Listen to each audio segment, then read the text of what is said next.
I'm handheld today because I do know that this particular stretch in this park has an awful lot of birds and so on. So I have my 70 to 300 on, ISO 400, and it's giving me a shutter speed of like 1/500th of a second or 1/750th of a second. Don't know if I'll capture any, but it would be really cool if I did.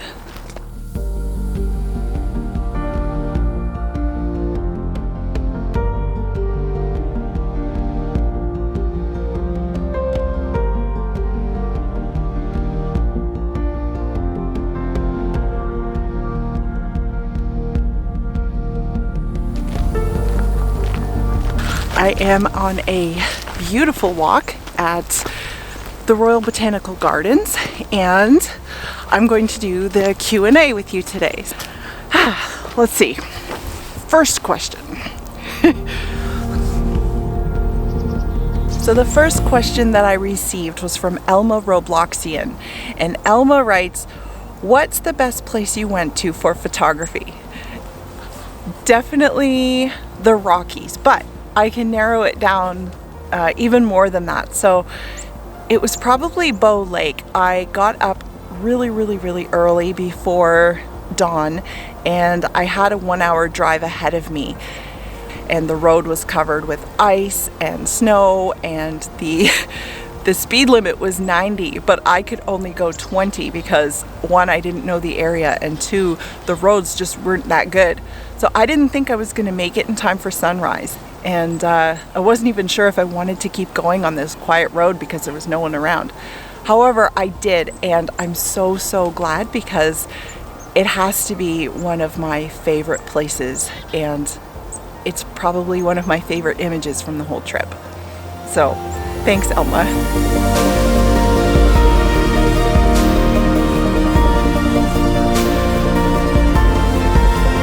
From Nick Smith. Nick writes, "Hi Rachel, my question is, we have collaborated a few times now and even run collabers on Facebook with Tom. Which famous, well-known photographer would you like to collaborate with?" Okay, so that's a tough question. Honestly, it was Thomas Heaton's videos that really got me into doing YouTube photography. However, who would I like to collaborate with? Well, I enjoy collaborating with a whole range of different people, and I think a collaboration is wonderful when it especially gets you being creative and doing something new. For me, I don't think it matters whether the person is famous or not, but just collaborating is fun in itself. So cool. Thanks, Nick.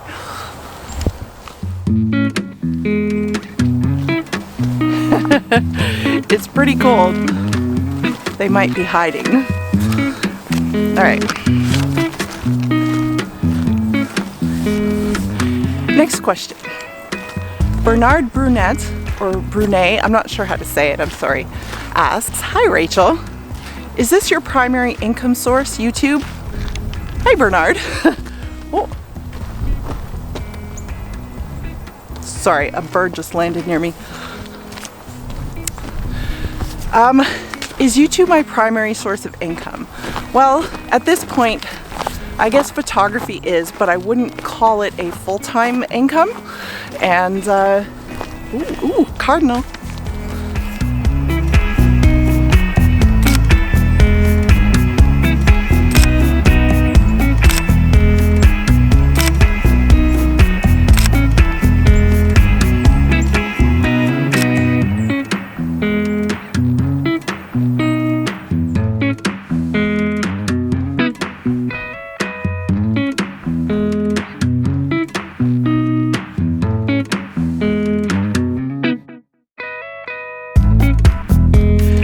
Sorry, Bernard, this cardinal just landed in front of me, and he just slowly got closer and closer and closer, and then his mate came and they sat there, and then as I was taking the picture, this bird came and landed on my shoulder.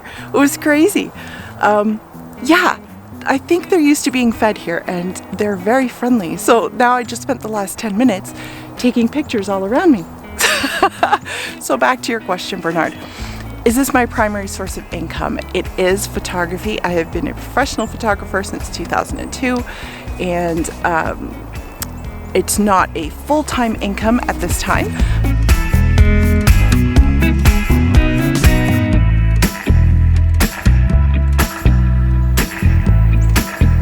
Okay, I could take pictures here all day. The birds are just so friendly. I did move up to ISO 800 because I am handheld, and not only that, I've got one hand handheld because I'm also carrying the video camera, and I'm at f5.6 because I don't need a whole lot of depth of field with a bird, and it's giving me a good range of shutter speeds pretty fast depending on the lighting, depending on which way I'm facing. So okay, I should move on. I should.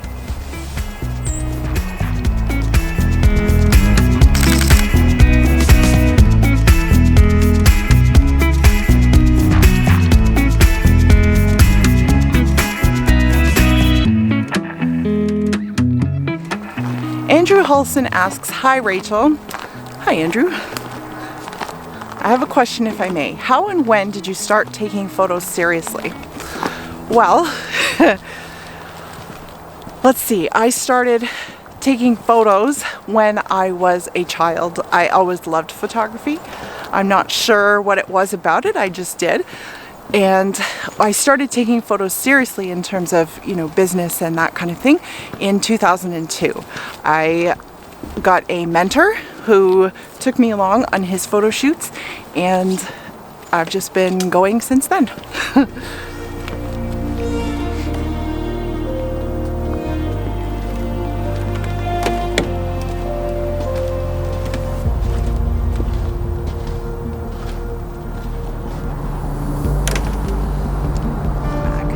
Kevin asks, do you often more often plan your outings to get shots, or do you just play it by ear and decide to go someplace on the spur of the moment?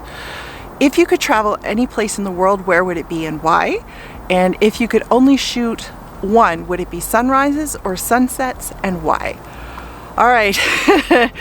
So do I plan my outings? Sometimes I do, but quite often they're planned literally about 5 minutes before I go out the door. So I guess no, I don't always plan my outings. If you could travel any place in the world, where would it be and why?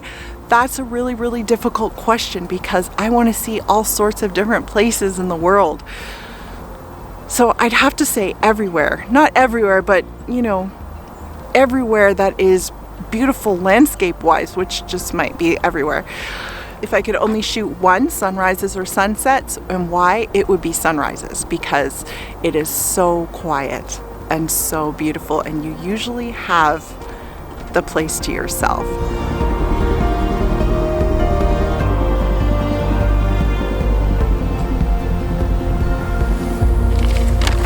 Okay, let's keep walking.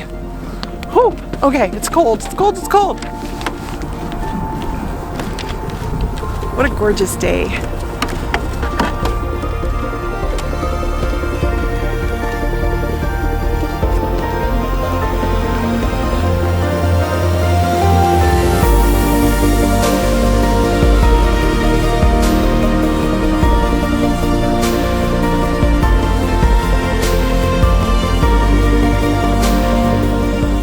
So Good Travel asked me, how many lenses do you have, and have you ever been to a wedding as a photographer?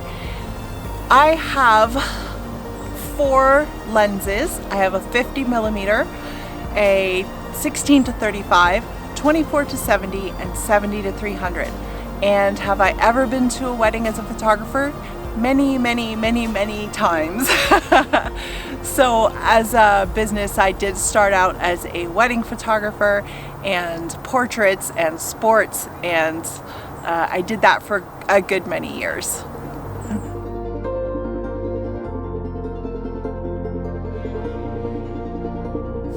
I think I'm gonna head back in the direction that I came.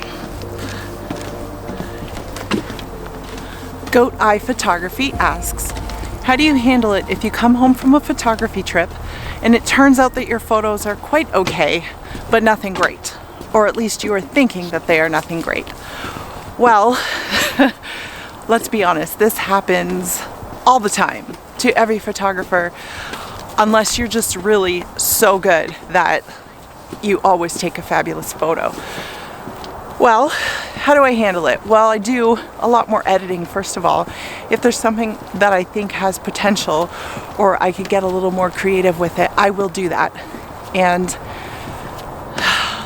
second of all, if it's for a YouTube video and so on, most of the time I will still share because, well, it is what it is. So I kind of felt that way with one of my last videos. In fact, the telephoto video, it wasn't exactly as I'd hoped, but I decided to share the images anyway because I was trying to teach something, and well, why not? It's all about the experience and the joy and the learning too. So yeah, that's what I do.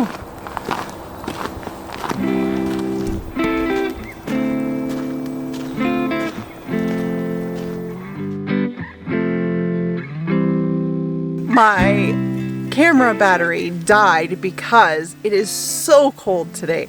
It is just so cold. So I should have brought an extra video camera battery, but I didn't. So here I am back in the car. Bob asks, hi Bob. Hi Rachel, do you ever do workshops?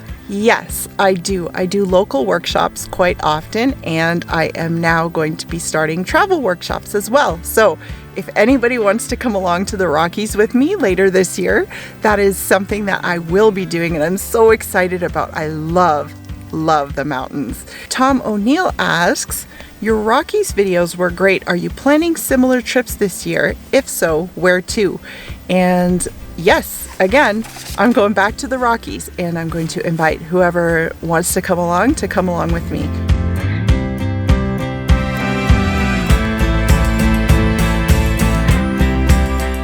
The last question I saved to last because I think it's really appropriate, and it's a great question. It's from Vishnu, and Vishnu asks, would love to know how creating and documenting on YouTube has helped you in photography as an artist and in your business. You really seem to enjoy the documentation process. Would like to know the benefits if I may. That's a perfect question, because the truth is that doing YouTube has had so many benefits, and I love it so much. So one, it keeps me doing photography. It keeps me going out on a regular basis and finding new places to capture, new things to do. It keeps me on my toes, and it keeps me in the process of learning. So I absolutely love that about YouTube. And one thing that I love the most about YouTube is the people. So I have met a lot of good friends, and the photography community is phenomenal. It's so supportive. It's so enthusiastic. It's so great. I love it so much. So that really is, I think, the number one benefit. And I enjoy the documentation process, and I love learning. So learning new ways to capture something, whether it be on camera or on video, is it's really exciting to me. I love it. So yeah, if anyone is considering doing YouTube videos, then I say go for it, because you really got nothing to lose. The community is really supportive. There are a couple people who may not be 100% supportive, but it doesn't matter. I mean, how can you criticize someone's art? It's art. And if you love it, if you like it, if you're sharing it, you are phenomenal. You are fantastic. Just go for it. You've got my support 100%. So I want to thank all of you for submitting these questions there. So I'm so flattered that so many people would ask me questions and would be happy to hear my answers. So again, thank you, and I really hope that you're all having a fantastic day today. I'm going to go warm up, and I will follow up with another Q&A video where I answer any questions that maybe some people didn't get a chance to ask. So if you have any questions for me, you can leave them below. And also some of the more technical questions, which I may answer on the Q&A, and also just may go with turning them into videos, like more videos as we go, and it's good for learning for both you and I. Okay, have a great day, guys, and I'll talk to you soon. Bye.